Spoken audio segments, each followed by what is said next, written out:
Hello friends, praise the Lord. So far we have covered 9 chapters from the book of Genesis. Today we are going to see 10, 11 and 12 all together. Chapter 10 is nothing but it tells who were the descendants of Noah. As we know, Noah had 3 sons, Shem, Ham and Japheth. So who were the descendants of these 3 people is only what is covered in chapter 10. So nothing much about it. So now let's go to chapter 11. Chapter 11 tells about the Tower of Babel. Okay, this actually is a resemblance of pride. The people who were there, they wanted to make, it is said in the Bible that they wanted to make a name for themselves. So that is, they wanted to be united, and then they wanted to create a name. They wanted to be number one. Okay, and that is why they thought they can build a castle high up, and so that others will look at them and they will be always number one. So there are many of us or many nations in the world who always wants to be number one, for which they are united. When unity is something good, still unity for the purpose of being number one is bad. God looked into that and felt that this is not good for them. We have to keep God, who is our creator, as number one. So if anybody who wants to become number one, definitely crooked plans will come, and they will be united. You can see a lot of terrorist groups also who want to be number one in the world, and they are united for that sake. So God knows this, and therefore he felt it's not right. So he prevented them from building this big castle by confusing them with different languages. That's what it is said. They were all speaking one language only, but God gave them different languages. So what one person was telling, the other person couldn't understand. So there was total disharmony, which prevented them from building the castle.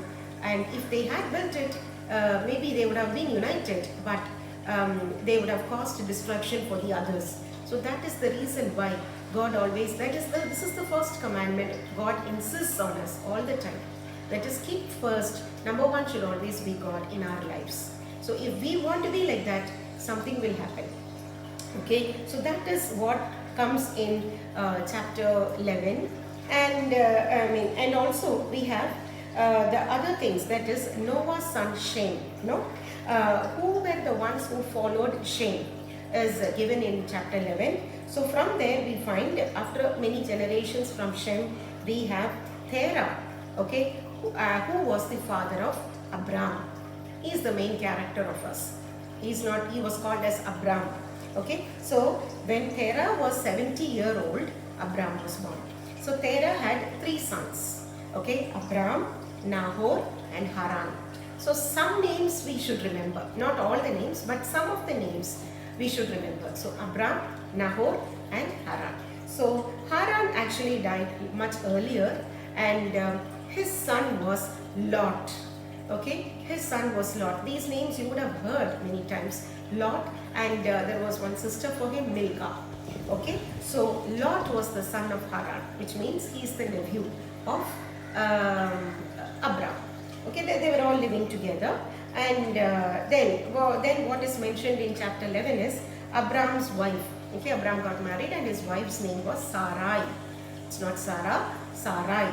Okay, and the place where they lived was called as Ur, Ur. And this was the time when God appeared, spoke to Abraham and said that you take everything and go and settle in Canaan. That was the plan of God. God had a mighty plan. So he chose Abraham for that, to have a chosen generation. So he wanted them to settle in Canaan. But Abraham came and told this to his dad, that is Terah, and all of them went. Everybody, the whole family went. They left that place, Ur, and went to settle in Canaan. But meanwhile, they did not go to Canaan. They settled in another place called Haran, where Terah died. That is, Abraham's father died. So till then, so they were settled over there. But this was not God's plan. But anyway, everybody started and went. Now with this, chapter 11 comes to an end.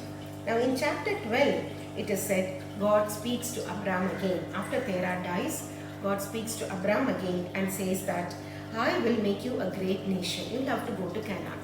I will make you a great nation. So the promise starts from you. So at that time he was 75. Remember when God spoke to Abraham the second time, he was 75. So what he did, he only took Lot with him. He didn't take the whole household because Lot did not have his father, and so Lot was like his brother. So he took Lot also with him, and all of them went and settled in Canaan. Okay, and Abraham built an altar there, prayed, and settled there for some time. But you know what? Again, Abraham was not able to follow God's instructions fully well. There was famine over there, so he thought it's better to go to some other place and settle there. So he left and went to Egypt. Now this was not what God told him. So this was something that Abraham did with, not what God told him. So, because of that, there were many mistakes that happened later consequences. So he goes to Egypt, and in Egypt, Sarah, it is said, though she was 65, she was looking very beautiful and young. So he was scared that people might take her. So she was, he said a lie that she is his sister. He didn't say that she is his wife. If he says that she is his wife, people might kill him and take her as her possession. So he didn't want to lose his life. So he told that Sarai was his sister, and because it is his sister, the Pharaoh took Sarai away. So all these were mistakes, not good in the sight of God, but Abraham did it. Just for the, and after Sarai went there, the Lord told and Lord gave lot of inflictions, plagues and everything on the Pharaoh and his families. Then later Pharaoh realizes that it is because we are having Sarai with us that all these problems are taking place, and then he comes to know that it is Abraham who said the lie, and it is Abraham's wife.